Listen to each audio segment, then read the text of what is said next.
And we're live. Hello. Hello. Hello. So we've gathered here today to finally talk about Aurora's End by Kristoff and Amie Kaufman. It's been a while, Mm-hmm. but Yeah. we're here. I'm so excited to hear what everyone's thought. I was surprised. I'm not really. Yeah. Who wants to go first? Whoever. Sarah? I finished it this morning. Sobbed my eyes out at the last chapter. Gave it 5 stars. That's basically all you need to know. Nice. I really liked. I really enjoyed it. I thought it was a solid ending to the series. And I did think it wrapped up pretty much all of the loose ends. I don't know that I liked the time loop that was in it. The over and over and over again time loop, because I felt that took up a lot of time. And I get that. I feel part of it was used as a tool to get Scarlett and Finn kind of closer together almost, because it was kind of they were reliving the same time over and over again, and I felt there was a parallel to that, to when Cal and Aurora were spending time in the ashrams, during the second book, I think it was. And I feel this was probably a 4-star read for me. Nice. Sasha? So according to Corpile and Goodreads, I gave it 3 stars. But for the first time ever, I don't remember one thing that happened in that book. Really? I completely forgot everything. And it's not I've read it a year ago. I've read it a month ago, but I don't remember one thing about it. So Fair enough. I hope that the conversation is going to bring back memories. Yeah. Because honestly, I don't get it. I don't understand what happened. But yeah. Yeah, I finished it yesterday and I gave it 5 stars, whereas the other 2 books were 3. I don't know why. I just had such a good time. I think the beginning was a bit shorter. I was a bit okay, let's get on with it. But I don't know. Once I passed maybe 30-40%, it's just nonstop action, and I had such a good time. And I felt the stakes were just so high. I feel sometimes they don't quite get the stakes right. People authors, books, whatever. But I felt the stakes. Everything's gonna die. So yeah, I had such a good time. I gave it 5 stars, and I was very surprised. I do agree with what Kira said with the time loop and everything. Towards the middle of the book, I was getting a bit are we doing this again? Mm-hmm. But then the ending came, the last 40% or something. It's like you said, Gabby, it's just action, action, action, and I was okay, I don't even care about this anymore. I'm having I started it yesterday and I finished it right past noon. Mm-hmm. But the final 2 chapters, I think took me 40 minutes to read, because I just kept crying so much that I couldn't read because my eyes were blurring. Aww. So I want to see that. Oh man. Did you guys cry? Well, I'm assuming no, because you didn't cry. I didn't cry either, but I did feel emotional a bit. It was it wasn't even because it was such a tragic ending or anything, but it was we're saying goodbye to these characters and I don't want to because I just love them so much. Yeah. No, I think what was I gonna say? Never mind, I forgot what I was gonna say. Oh yes, the time loop. I agree, it was really tedious, but I felt it was on purpose because it was so tedious for them, and I felt they really conveyed how I can't even imagine. I hate doing something twice. If I do something once, fine, whatever, but I won't do it twice. If I edit a video and that goes to shit, that video is just gone now because I'm not doing it again because I hate that. I don't know, it's just a thing I have.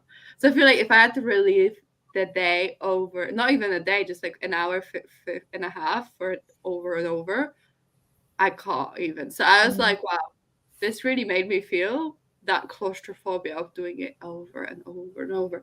And I thought they did quite interesting. There was one chapter from Scarlett's perspective where she was like, well, this is our 10th attempt. First 3, bam, bam, bam. It's just like they made it kind of snappy, but then there was a point where it dragged a tiny bit. So I get that. Yeah, like at first it was fine, but then like towards the, I don't know how many at the time, I was like, okay, yeah, we know you're stuck. Just can we have some progress, please? It was frustrating.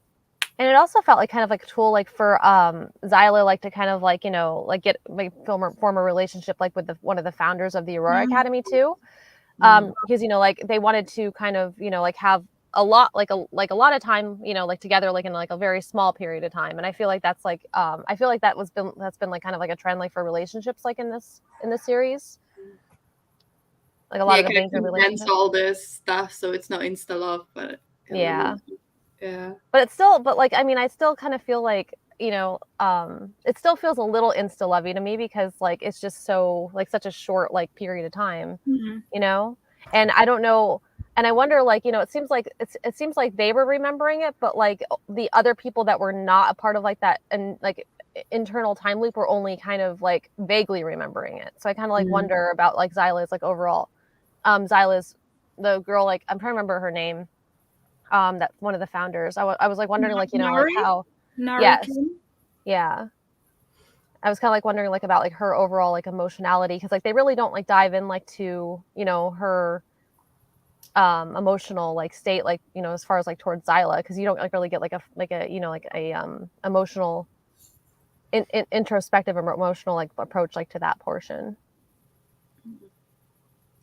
Yeah, I do think it was a bit like, oh, convenient that she likes this girl, but it was like quite sad when Zila said she'd stay behind, but then I felt like that for her that was best case scenario because she didn't really have too much going on. Broke my heart. She had to leave Squad 312. Yeah. I really loved all the parts when it was like old her. Although I didn't like the first. So there was like a video that they first showed Tyler the first time, and it's like Nari speaking, and then it's like coaxing Zila to come in, and I was like, this is not like Zila to be like unsure or like scared or whatnot of like talking to Taylor. But then I was like, oh, well, it's because she feels so bad about her essentially letting Kat die and not even trying. So I get that. So I can understand, but I was like, this is a little out of character. And this sounds like she changed her character a lot. And I was a bit like, so she was so like analytical and all that, not quite because it was her character, it's just all the trauma. Because if she's completely moved on from that, whereas at first I thought like, okay, she has trauma, but maybe she's got some, I don't know, maybe autistic traits or something. That's at least how I saw the character, but I don't know if that was intended. And I'm assuming not, because by the end she's kind of like back to like normal, it seems at least. So I don't know. Yeah. So what were your like favorite after all that? Which were your favorite subplot? I guess that's a curious one. The time loop, the Aurora and Cal, or Tyler? I really like Tyler. I really thought that was kind of like an interesting thing because we got to meet like who he was like after like everything happened, like after like everything like went terribly wrong. But then we also got to see like, you know, him kind of like become like he went from a straight edge like to like this rebel. And I kind of like really liked his character development because like he really like was a radically different person like by the time like, you know, the series ended. But I kind of think all of them were, to be fair. Yeah. I think like at least like Squad 312, you know, they were all like they'd all grown in like in different ways. But I think despite like us saying in the first book like so many points of view and, you know, does it add something? I think like now in this book it shows that, you know, they have grown, they have changed. So I think that was really well done, actually. Yeah. That's the only thing I can find like in my notes, like how they all kind of grew. And grew on me as well. Like especially, like I remember in the first book we were like, oh, was it Zilla? Why is Zilla there? Because we don't have her. Like she's not adding anything to the story. We don't know her background or whatever. And I feel like in the second one it was better, and then the third one you finally got to get why they were all there. If that makes any sense. Yeah. So Yeah.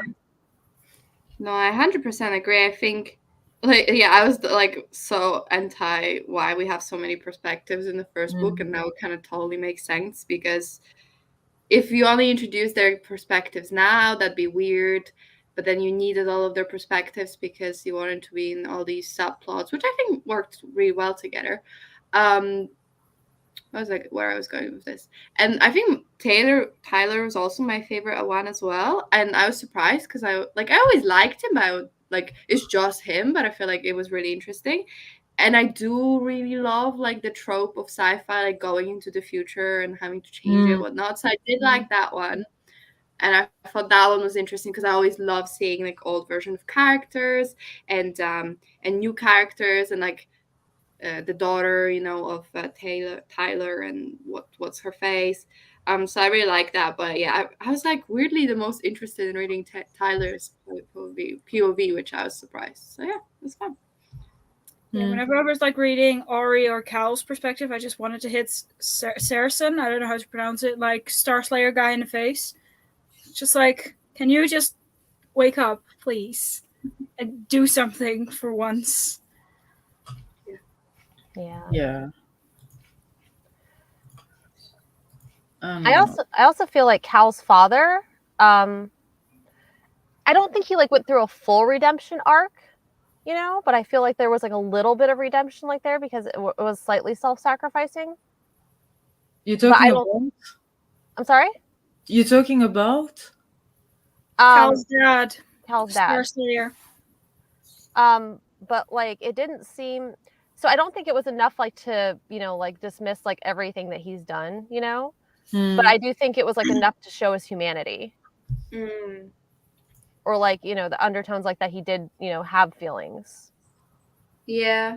I think that was done really well because they even kind of, to me, implied that a little bit of why he was what he was like is he was also abused as a kid, because there's like Aurora sees this vision of a little boy being hit, but it's not Cal. So I was like, is it the father then? Because it was kind of in his head.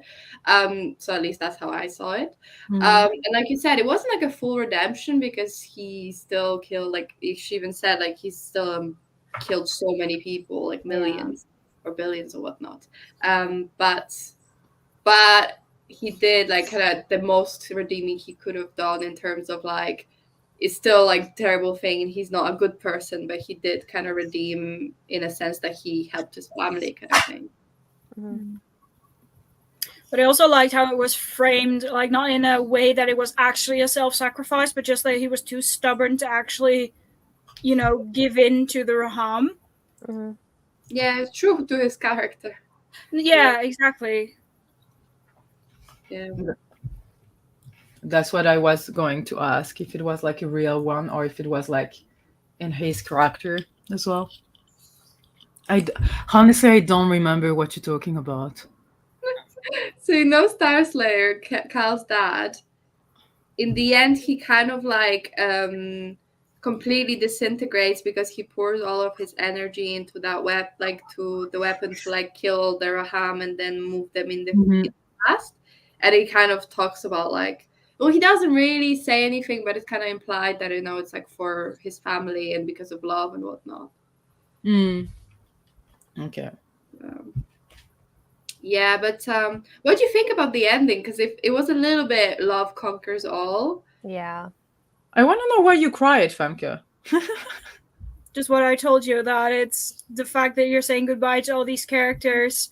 Zila's message, or Zyla, whatever you want to call her, I don't know how to pronounce it, message to them, like from the past about how they have to go live their lives and everything, and the fact that Aurora was going with a Raham, but then they were like, no, you cannot go, we're just going to hold you here. Okay, because it was emotional. Yeah. Okay. I was like, oh, maybe someone died and I don't remember, but no. I mean, yeah. Not really. Yeah, not really. Yeah, actually, I like Survive. Yeah, for me it was like a little bit Power of Love, which I don't like. Yeah. When when a show is like because of love, and it's like that's all. But I think in this instance it worked for me because it kind of made sense, and a little bit like it was a little bit more.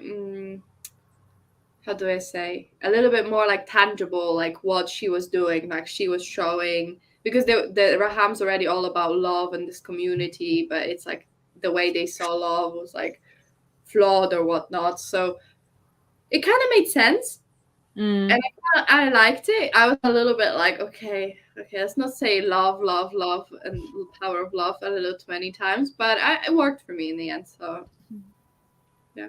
I mean, you still gave it 5 stars, so Yes, it was mostly for the action. I think. It was like between the 40 and maybe like 90%. I think of the book. That was my favorite bit when it was just action, action, action. We're doing stuff and it's exciting. And in the end, I was like, I like it. It's a little cheesy, but I like it. When you started this, asking like us for our ratings and everything, I was very much thinking you would have given it 1 star just based on the way like you asked it. Yeah. Well, because I was surprised because I only gave 3 stars to the other two, so I was like, I like it, but I don't love it. But I like really like this. Well, maybe 4.5, but I'm being generous. Is it because of the book itself, or because you were in a better mindset, or you knew what to expect reading that book? I think it's a combo of things. So at first, I wasn't like enjoying it that much because I felt like I didn't leave myself enough time to read it, as per usual. But then once I started like making progress, and I was like, okay, I'll finish this before the live show. Like that pressure kind of went off, so I wasn't so stressed.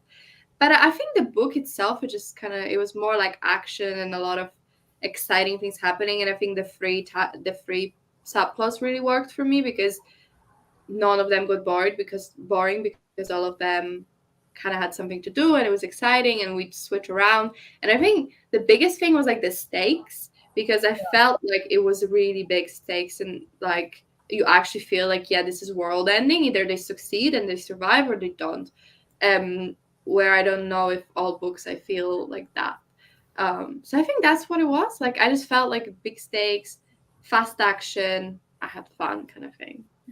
I think the like Ari and Kel's perspectives really work with that because you actually got to see like a glimpse in the future after the Raham won, basically. So I feel like that also just showed you like the grim reality of what would happen if they didn't succeed in destroying or relocating the Raham as they did. Yes, definitely.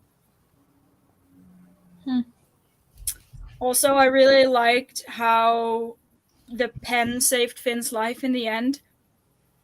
Yeah.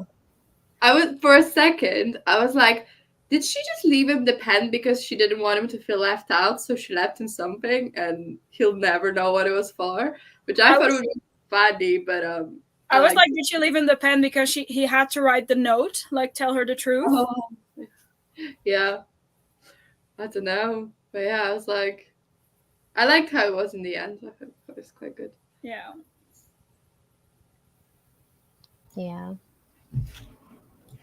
I do agree with Gabby, like though, about the like love conquers all kind of thing, like at the end. I liked the approach for that because it felt like, you know, it wasn't just like a love conquers all. It was that, you know, like she discovered the Rashim's weakness because her father, who was still a part of them, loved her. So he wasn't looking to kill her, which was part of his weakness, you know. Rather than getting her out of the way, you know, he was able to, you know, like keep her alive because of his love. And then you saw like the same thing like with Kat and Tyler, you know, like she was really like in love with him still. and she didn't like jump like, you know, like right away like to kill him. Like she did help him at one point. And then, you know, like that kind of was their weakness because, you know, it's not just like one of them loving them, like they're all connected. So I really liked that approach because it felt like it wasn't just a love conquers all. It felt like she exploited a weakness they had. Yeah. I think that's a good point. Yeah, it's like you said, and I said, like, it was a little love conquers all, but like executed quite well because it was some logic sprinkled in as well. Yeah. I honestly would have loved it if they just, you know, blown the planets to smithereens. But yeah, I was all for that. That's just me. And also because like that's what we have been, you know, led to believe what would happen. Mm-hmm. And I was just so looking forward to like, yes, let's murder some planets, and then they didn't. So that left me like, I don't want to say like disappointed, but I was like, ah, but like not enough to like knock off a star or anything. But I was like so looking forward to some like actual destruction. But then, I mean, it is a YA book. I feel like if this would have been adult, it totally could have gone that way. But I mean, you know, we got to teach our young ones some, you know, love conquers all, and not just you know, blow it to smithereens. Yeah, I think that's why Aurora, like in the end, didn't go with them, because I actually quite liked it. I was like, oh, that's quite bittersweet, and then no. But I feel like this opens like them up like to be able like to do sequels if they wanted to, because technically like they didn't destroy anyone. Like they're just dormant now, you know? Yeah, I didn't even understand kind of what happened. I was like, did they become stars? I'm so confused. Yeah, I was a little bit confused about that too. I think they're just kind of floating around in the dark corner of space over there, like Holland. You know, like the right. Kind of. Would you like another trilogy following this one, or like not a prequel, but like the after? What's the name of those books? Just one standalone explaining what happens after. I don't know the name, but I don't know. I'd probably not be like dying to read it, but maybe I'd like, if I'm bored one day, I'd read it. But yeah, I don't think I'm like dying for a sequel. I think it actually worked pretty well. But like you said, they could, or maybe with different characters or like something like that. I would be interested to see like kind of like a book about Cal's dad, you know, and like his fall like into becoming the Star Slayer. Oh yes, I would love like a prequel where he goes from like being the Ashvaran's chosen one to just destroying his planet's sun. I would love that. True. Actually. Yeah, that'd be really interesting. But to be fair, I would also really like a book about like Aurora's dad, basically like on Octavia, how they got infected in the first place and everything, or maybe not a full book, but like short story or something, or a novella. That'd be interesting. You know, Sorry, no, go ahead. They could actually like do it like from several different points of view. Like I feel like they could do it from Tyler's dad's perspective, because you know, like he was an enemy to them, you know. And then they could have like, you know, Cal's dad, you know, kind of like the generation before, like, you know, and then Cal's mom and all of this stuff, you know, kind of like really like go into it. I know, I feel like that there's like a lot of room like for a prequel for this. Yeah, we actually never found out who Tyler's and Scarlett's mom was, which is like fun thing to dangle. Yeah. Oh, so there could be like a companion novel that could be written regarding that series. I'm not sure it's planned. I don't think I've not heard. But yeah, I'm curious to see what the authors will like do next, because they've done 2 series together. I feel like you gotta keep going now. Oh yeah, Illuminate and this one. Do you think they're gonna write another one together? Well, there's a good chance. I think J. Kristoff is just taking it a bit slow at the moment. He's just doing sequel to Empire of the Vampire right now, Because at one point he had like 3 books in a single year coming out, and I think it kind of broke him. In between touring and all that. So I think he's just taking it, a bit more slowly. Because like at that point it was... Sorry, there was like a bird right outside my window, and I was like, please don't come in. What was I saying? Like I think it was the second book in the Lifelike trilogy, the first one of Aurora Rising, and then Dark Dawn or something. And it was like all in a single year, and I was like, what? Wow. Yeah. No, and I don't see anything online that they're doing together. But like Amie Kaufman never wrote a book by themselves. Oh yeah, they did. Okay, like the Ice Walls or whatever. Because Amie Kaufman wrote books like with J. Kristoff, but also like Megan Spooner. And then Danielle Binks, Melissa Kayla, Will Kostakis, and I was just like looking for one just by Amie Kaufman, but there is one like Ice Wolves Elementals, that made a great one. That's it. Interesting. I think they might actually publish something more, because I think they have expressed interest in that. But I also think at that, like when I saw the interview, it was like, for now it's just going to be, a bit, we're going to take time, because they both have other projects going on and everything. And then I think COVID hit, and we all know the world went to shit. So yeah, No, and I mean, especially in Australia with like the super strict lockdowns and all that. Yeah. Maybe in a couple of years. Oh, yeah. I wouldn't be surprised if they do. Let's put it that way. Yeah, or maybe like you know how some authors do that, like if you buy their new books, you have some free ebook that you can download that is like some kind of companion novel or just like a short story or whatever. Maybe they could do that as well instead of an actual novel. Yeah, I mean, I like what they did for Illuminae with like the Memento prequel novella. They, explaining Aiden's what's it called when you create like an AI? It's not like a creation, basically. When you're coding it? Yeah. I cannot remember. I haven't read Memento, so I don't. I have. It was very difficult to get for the longest time, but now it's been published as an ebook, because it was actually published as only as like a physical copy as a pre-order incentive for residents of the US for Aurora Rising. Yeah. So I always thought that was kind of a bitch move, because like, we want to read it too, and we just can't sign up for it. But another bookish friend actually managed to trade for one, and she gifted it to me for my birthday. And that was like 2 months before they announced that they would just publish it as an ebook. So kind of sad, but still happy I have like a physical copy of it. Yeah. That's a good friend. Good present. Yeah, I was just like literally standing there like, what? Yeah. Do you have any other thoughts on the book? Plot, characters, time frame, writing style, atmosphere, anything that you guys wanted to add?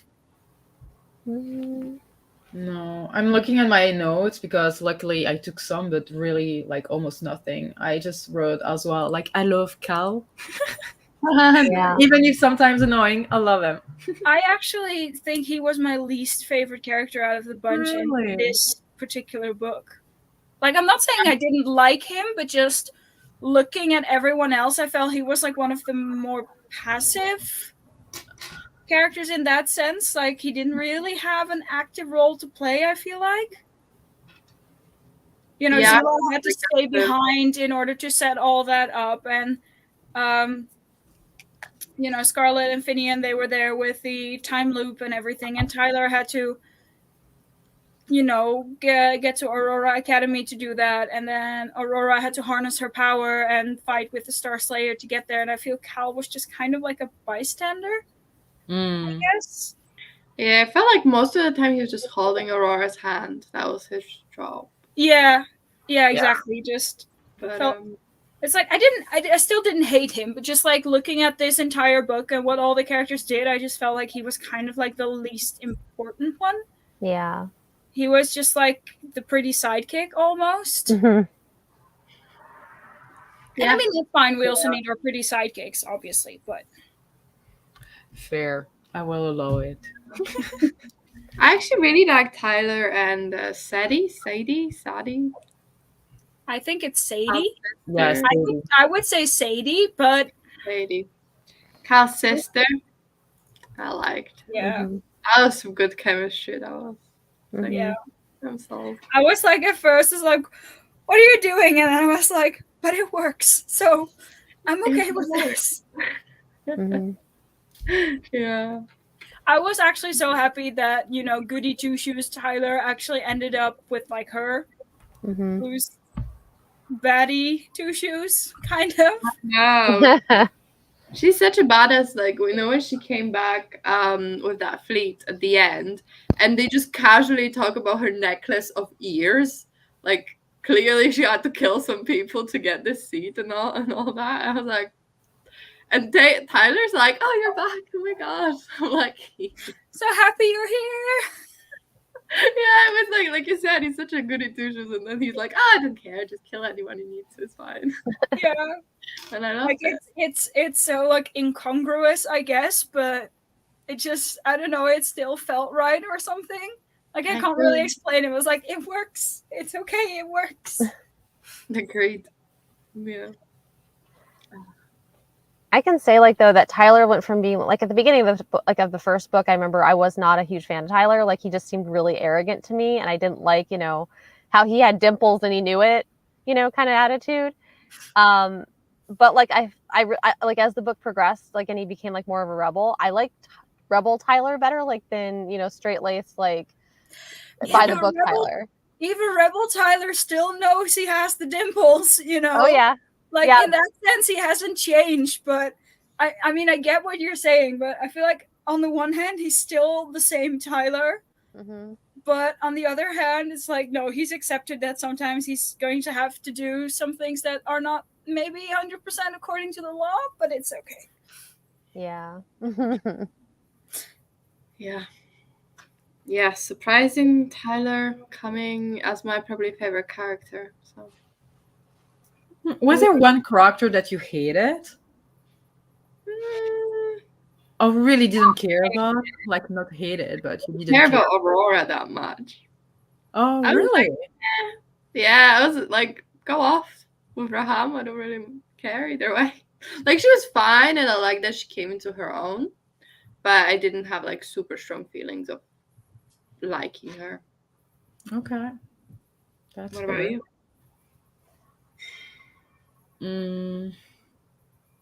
From what I remember, I really cared about them all. Like not at the same level, but I was still intrigued on where everyone was going, if that makes any sense, and how they will play, like what role they're gonna have with the others and find the place or whatever. So I was still very much intrigued by all of them. But I really did have a soft spot for Cal for some reason. So yeah. What about you guys? Most and least favorite? I feel like for me, it just depends on like where we are in the book. Because I feel like and also in the series, I feel like I kind of cycled through favorite and like, I don't want to say like least favorite because I like didn't dislike the characters, but just like they were all my favorite character at some point in the series. Makes sense. So I don't really want to say, because like I said, like I think Cal was my favorite character in the first book, but then he wasn't in the last book because I think, well, it's either going to be Finn or Tyler for the last book. But also Zila, because like she grew so much from like the honestly like the traumatized little girl basically, and just growing into her own and into the family, basically accepting like, okay, mismatched as we may be, we are a family, and just her also fighting for them. So it's like they were kind of all my favorite at some point in the series, so I don't feel like it's fair to say that I have like a favorite and a least favorite. I don't want to hurt their feelings. You, Kira? So I started out loving Cal. I feel like that got like less as the series progressed, like though, especially like towards like the end of like the second book, like when we found out like that, like who his dad was and stuff, like, and he wasn't honest about it. And I don't really like how he was framed, I guess, like throughout that portion. Yeah. I feel like it kind of like, like went like inversely, like, Tyler started out like as my least favorite and he became like my most favorite character by the end. And Cal started as like my favorite character at the beginning, and then like I kind of got like lukewarm feelings for him towards the end. I don't know that I necessarily have a favorite character, or like that I have a least favorite character, but I know like that my feelings did change for them over the course of the books. Fair. Absolutely fair. Yeah. I don't know. Did you have anything else to add to it?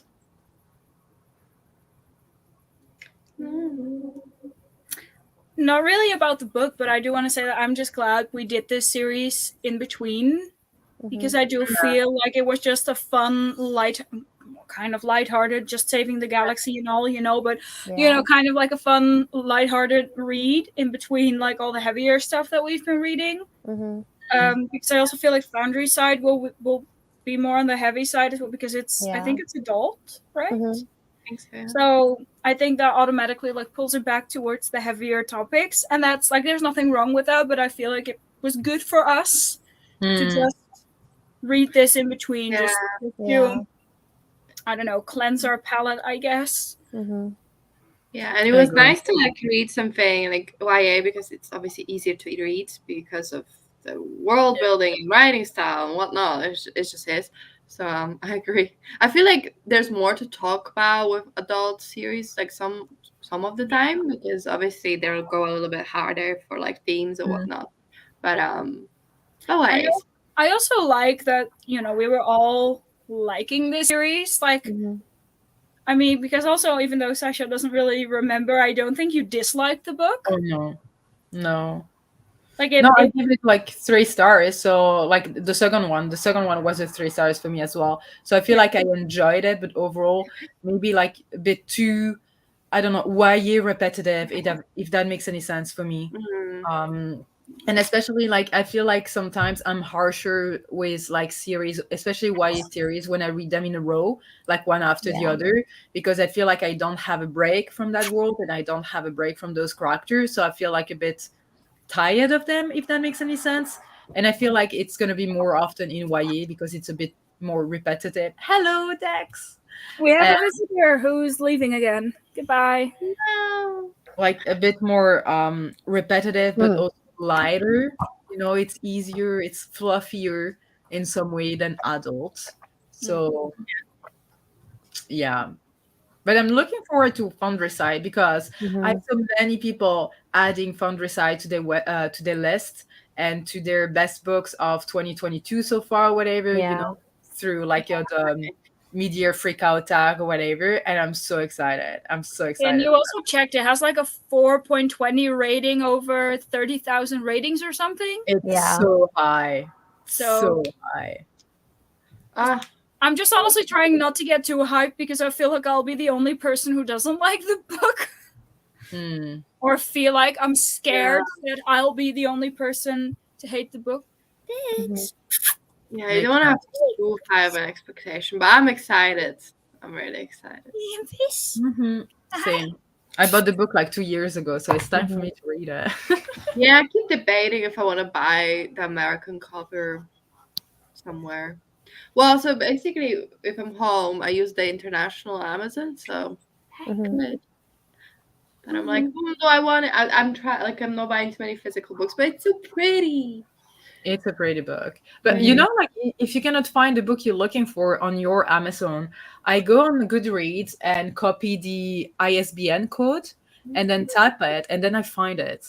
It's just that they push some books, but if you put the ISBN code, you will find it. That's a good tip. I That's didn't why I know. do it. I had the Amazing. same with Nettle and Bone, because it kept showing me the US cover, like the US edition, and I was like, yeah, no, but I don't want the US edition, I want the UK edition. So I did what Sasha just said, to copy the ISBN and just put it in the website, and it should actually give you the right edition as well. Because like the website I ordered from Bol.com in this case is very notorious for putting a different picture than the edition you're actually ordering. Interesting. So Ooh. always I check. know what to join. That's a very good tip. I will be using that. And we're reading Foundryside in September. So we have August as a break. And then September, October, November, we're going to be reading Foundryside. Yeah. I assume we'll be taking like another break in December too. Probably. Yeah. Probably. It works well, right? To have a break. Yeah, It's December's like- December's usually really busy because of like the holidays and stuff like that too.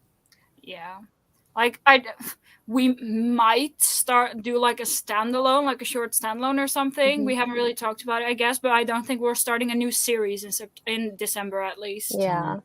But also, like December being the busy month it is, there's also obviously a really good chance that we're not gonna do anything.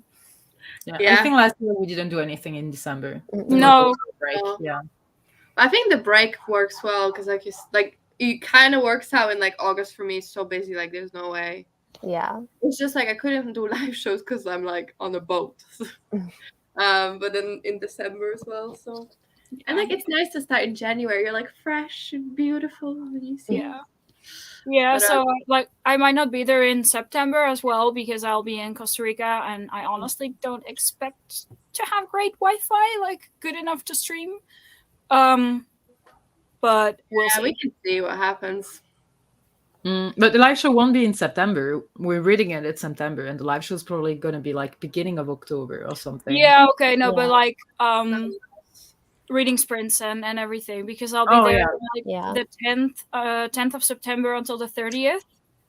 Oh wow. And then I have like 2 days off before I need to go back to work, and because of jet lag, I fully expect to spend those 2 days in bed. So even it was like the first weekend of October, which we were like 1-2,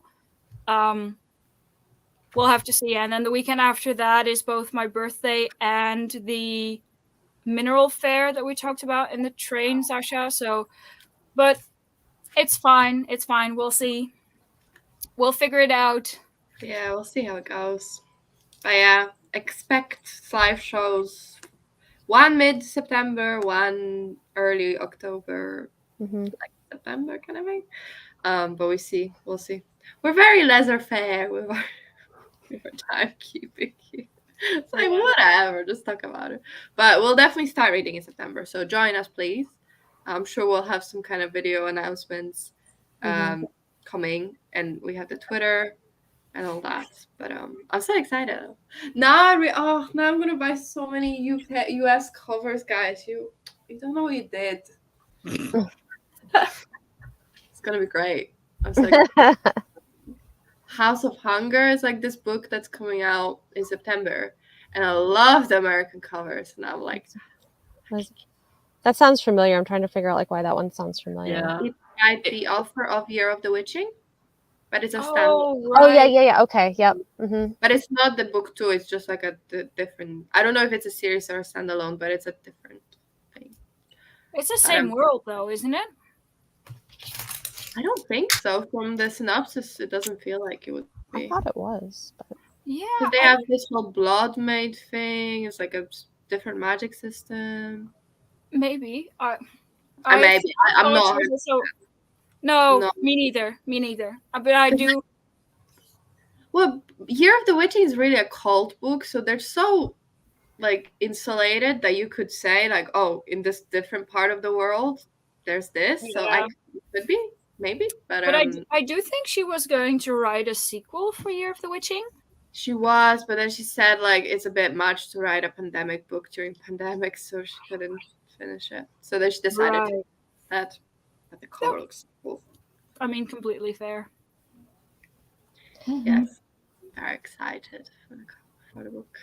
But now I'm like, I'll order it with the right. Because sometimes you can do that with Book Depository, but they do that thing where it's not 100% sure that you're gonna get the cover that's on the image. No, but generally, if the ISBN is the right one, you will get that cover. Okay, that's good to know. What about Blackwell's? Although I have to say, sometimes I've seen Waterstones do this. They just slap a sticker on it with the right ISBN and it still has the wrong cover, which I've been a bit miffed about, but it happens. What did you say, Kira? What about Blackwell's? Have you tried Blackwell's? Blackwell's. They usually have the UK covers. Okay. No, but they also have US covers. You just need to do what Sasha said, just put in the ISBN and usually it will show up then. Not for all books, but I usually just go into the shop, you know. There's no Blackwell's near me, so that's why. But I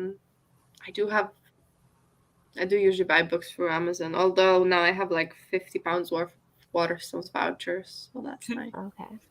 Yeah. There's no like bookshops near me, so that's the problem. The desert. I'm just happy I was able to spend my like vouchers for Waterstones that I got for my birthday last year in store in England, even though they were like in euros and it took them, I think, like 15 minutes to figure out how to put them in. Yeah, that's a win. Because I was like, they're not gonna let you do that, but then they did.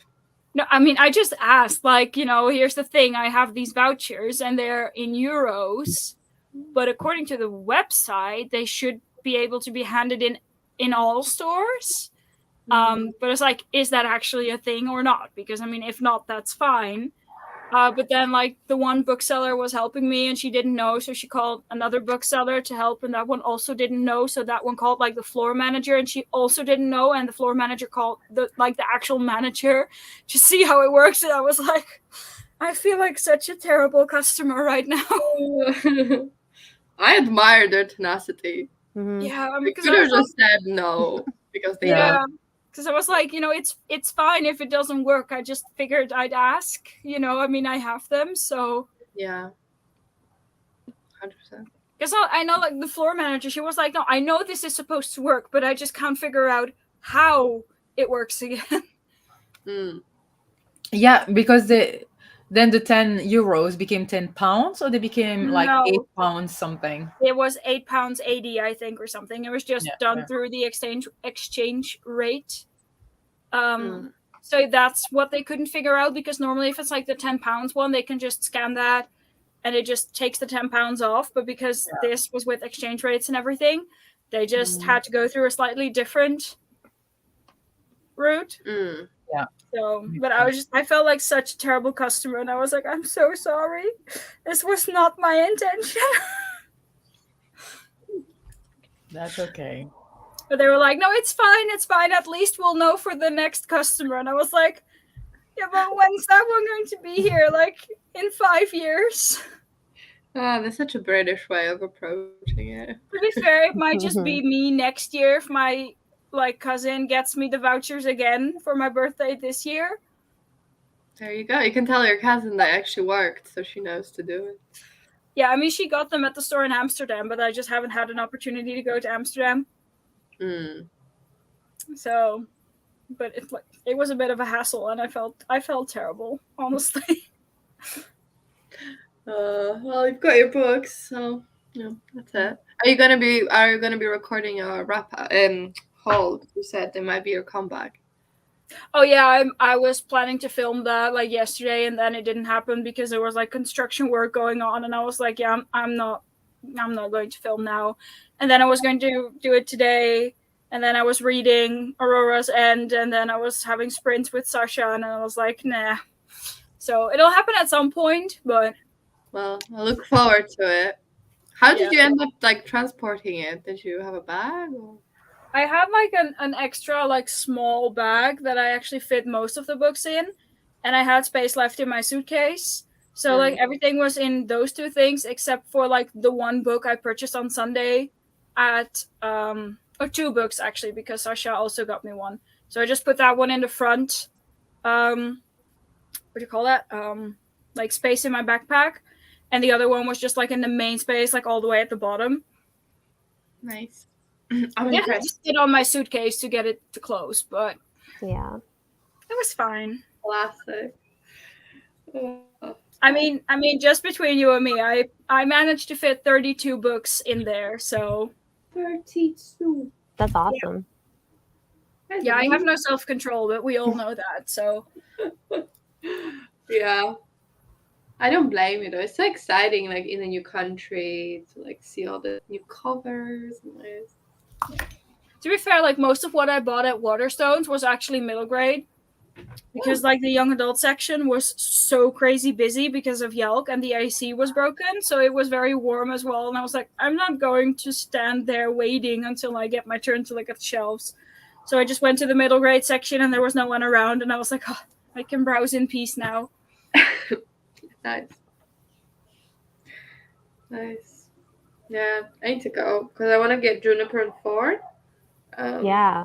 I was looking at that one too. I was just like, that one like looks really interesting. It does, and I really liked her other book, Wolf and the Woodsman. Mm-hmm. So I want to use my voucher, so I need to take my butt and go physically. Well, I could just order online, but like you have to pay for delivery or whatnot. I was like, nah. But then there's no Waterstones near me, so I'll go into London. I'm sure there's one there. But yeah, very excited. Alright, should we mosey on? Yes. Thank you everyone who watched this, and yeah, join us for Foundry Side in September.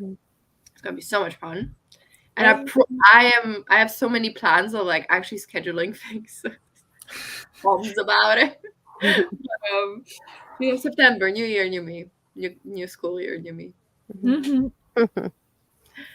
Yeah, thank you guys for hanging out. It was very fun. Bye. Bye everyone. Okay, click.